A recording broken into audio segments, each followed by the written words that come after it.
বন্ধুসকল আজিৰ এই ভিডিঅ'ত আমি জিঅ'মেট্ৰিৰ কিছুমান ইম্পৰ্টেণ্ট বা গুৰুত্বপূৰ্ণ সূত্ৰ ইয়াত পঢ়িম ঠিক আছে যিবিলাক আমি সৰু ক্লাছত পঢ়ি আহিছিলো আৰু যিবিলাক আসাম টেট 2021 ৰ কাৰণে ভেৰি ইম্পৰ্টেণ্ট তেনেহলে সকলোকে ভিডিঅ'টো অন্তলৈ চোৱাৰ অনুৰোধ জনাই আজিৰ ভিডিঅ'টো আৰম্ভ কৰোঁ।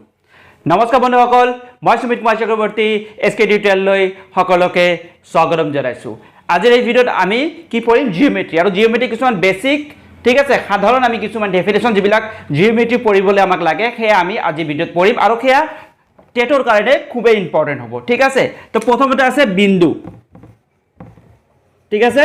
বিন্দু বুলি ক'লে আমি সদায় সবে জানো সৰু এটা ফোন ঠিক আছে। ইয়াক যদি আমি সংজ্ঞা কওঁ যে বিন্দু কি যাৰ স্থিতি আছে ঠিক আছে কিন্তু দিক বা প্ৰস্থ ইত্যাদি একোৱে নাই তাক কি বুলি কোৱা হয় বিন্দু বুলি কোৱা। আমাৰ নেক্সটটো হৈছে ৰেখা। ৰেখাৰ ডেফিনেশ্যনটো এনেকুৱা যে দুয়োফালে অসীমলৈ বিস্তৃত বিন্দুবোৰৰ সমষ্টিকে কি বুলি কোৱা হয় ৰেখা বুলি কোৱা হয় ঠিক আছে। তেনেহ'লে দুয়োফালে কি অসীমলৈ যাব, অসীমলৈ যোৱাৰ কাৰণে আমি কি দি দিওঁ কাৰ চিহ্ন দি দিওঁ। কাৰ চিহ্নে কি বুজায় যে ইফালে অসীমলৈ গৈছে ইফালে অসীমলৈ গৈছে বিন্দুবোৰৰ সমষ্টি। যে বিন্দুবোৰ যদি আমি এনেকৈ আঁকি দিওঁ ইয়াৰ যে সমষ্টিবোৰক কি বুলি এটা ৰেখা বহুত বিন্দু সমষ্টি ঠিক আছে।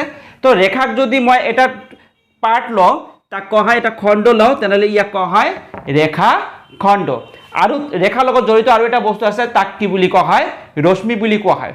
ৰশ্মি হ'ল যে কোনো এটা বিন্দুৰ পৰা যিকোনো এটা বিন্দুৰ পৰা ষ্টাৰ্ট হ'ব ঠিক আছে, কোনো এটা বিন্দুৰ পৰা একফালে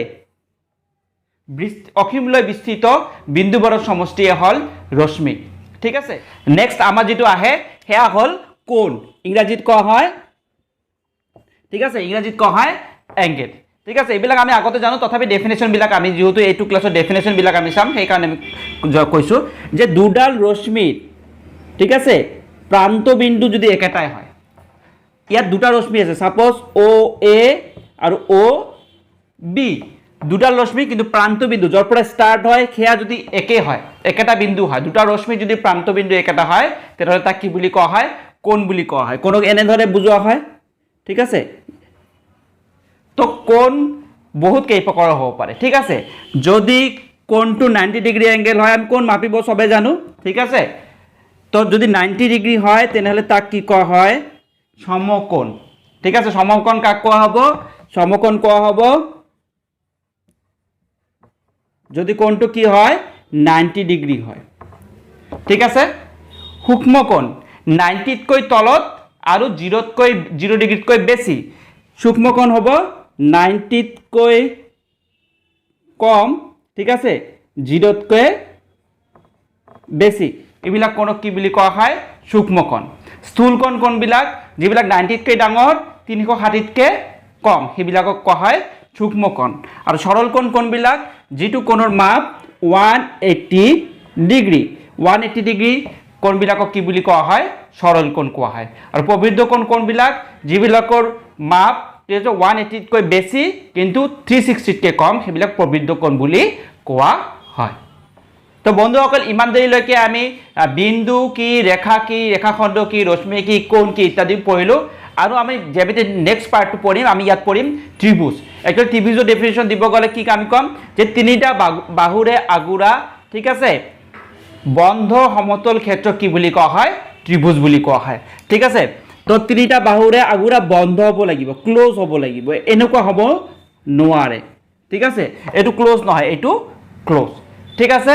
এতিয়া কি থাকিব প্ৰত্যেকটো ত্ৰিভুজেৰে তিনিটা বাহু থাকে ঠিক আছে আৰু তিনিটা কোণ থাকে। কি থাকে তিনিটা বাহু থাকে আৰু তিনিটা কোণ থাকে। সেই হিচাপত বাহু আৰু কোণৰ হিচাপত ত্ৰিভুজবিলাকৰ বিভিন্ন প্ৰকাৰৰ হ'ব পাৰে। তো প্ৰথম ভাগটো হ'ল সমকোণী ত্ৰিভুজ। যি ত্ৰিভুজৰ এটা কোণৰ মাপ 90 ডিগ্ৰী বা 90 ডিগ্ৰী সেই ত্ৰিভুজটোক কি বুলি কোৱা হয় সমকোণী ত্ৰিভুজ বুলি কোৱা হয়। তো সমকোণী ত্ৰিভুজ এনেকুৱা হ'ব এটা কোণৰ মাপ কি হ'ব 90 ডিগ্ৰী ঠিক আছে। এইটো এক প্ৰকাৰ গ'ল। তাৰপিছত আহিব সূক্ষ্মকোণী ত্ৰিভুজ যি ত্ৰিভুজৰ প্ৰত্যেকটো কোণ সূক্ষ্মকোণ ঠিক আছে। সেই ত্ৰিভুজটো কি বুলি কোৱা হয় সূক্ষ্মকোণী ত্ৰিভুজ বুলি কোৱা হয়। প্ৰত্যেকটো কোণ 90 ডিগ্ৰীতকৈ কম হ'ব লাগিব সূক্ষ্ম হ'ব লাগিব। প্ৰত্যেকটা কোণ যদি 90 ডিগ্ৰীতকৈ তলত হয় ঠিক আছে সাপোজ এইটো এ এংগেল এ এইটো এংগেল বি এইটো এংগেল সি প্রত্যেকটো কি হ'ব লাগিব angle A should be less than 90 degree angle B should be less than 90 degree আৰু angle C should be less than 90 degree প্ৰত্যেকটো কোণ 90 ডিগ্ৰীতকৈ তলত হ'লে সেই ত্ৰিভুজক কি বুলি কোৱা হয় সূক্ষ্মকোণী ত্ৰিভুজ নেক্সট আহিব আমাৰ স্থূলকোণী ত্ৰিভুজ যিকোনো ত্ৰিভুজৰ এটা কোণ যদি কি হয় 90 ডিগ্ৰীতকৈ বেছি হয় বা স্থূল কোণ হয় তেনেহলে কি হ'ব সেই ত্ৰিভুজক কি বুলি কোৱা হ'ব স্থূলকোণী ত্ৰিভুজ এইটোটো গ'ল আমাৰ কোণ হিচাপত এটা বাহু হিচাপত আহিলে ত্ৰিভুজ তিনি প্ৰকাৰৰ ঠিক আছে বাহু হিচাপত আহিলে ত্ৰিভুজ তিনি প্ৰকাৰৰ কি সমবাহু ত্ৰিভুজ নামতে তাৰ ডেফিনেশ্যন আছে সমবাহু ত্ৰিভুজ হলে সেই ত্ৰিভুজক সমবাহু ত্ৰিভুজ বুলি কোৱা হ'ব যাৰ প্ৰত্যেকটো বাহুৱে সমান সমবাহু ত্ৰিভুজৰ প্ৰত্যেকটো বাহুৱে সমান আৰু ইয়াত এটা ইন্টাৰেস্টিং কেস আছে কি যে সমবাহু ত্ৰিভুজৰ প্ৰত্যেকটো বাহু সমান হোৱাৰ লগে লগে প্ৰত্যেকটো কোণ কি হয় সমান হয় ঠিক আছে সমবাহু ত্ৰিভুজৰ বাহু কেইটাৰ মাপ সমান আৰু কোণ কেইটাৰ মাপো সমান ইয়াতে এটা হোমৱৰ্ক মই দিব পাৰো ঠিক আছে যে সমবাহু ত্ৰিভুজৰ প্ৰত্যেকটো কোণৰ মাপ কিমান ঠিক আছে হেতু জানিব গলে আমাক জানিব লাগিব যে কোন এটা ত্ৰিভুজৰ তিনিটা কোণৰ সমষ্টি কিমান যিকোনো ত্ৰিভুজৰ তিনিটা কোণৰ সমষ্টি হৈছে 180 ডিগ্ৰী তিনিটা কোণ যেনেকৈ এটো angle A angle B angle C তিনিটা যদি প্লাস কৰি দিও কি হ'ব 180 ডিগ্ৰী হয় ঠিক আছে যেহেতু সমকোণী ত্ৰিভুজৰ প্ৰত্যেকটো কোণ সমান তেনেহলে আমি কি কৰিম 183 এ ডিভাইড কৰিম আমি কি পাম 60 ডিগ্ৰী তো এনেকুৱা ধৰণৰ কোশ্চেন হ'ব পাৰে যে সমবাহু ত্ৰিভুজৰ প্ৰত্যেকটো কোণৰ মাপ কিমান তেনেহলে आंसर কি আহিব 60 ডিগ্ৰী আৰু এনেকৈ আমাক কোশ্চেন দিব পাৰে যে ত্ৰিভুজৰ তিনিটা কোণৰ সমষ্টি কিমান তেতিয়া আমাৰ आंसर হ'ব 180 ডিগ্ৰী এটো গল আমাৰ সমবাহু ত্ৰিভুজ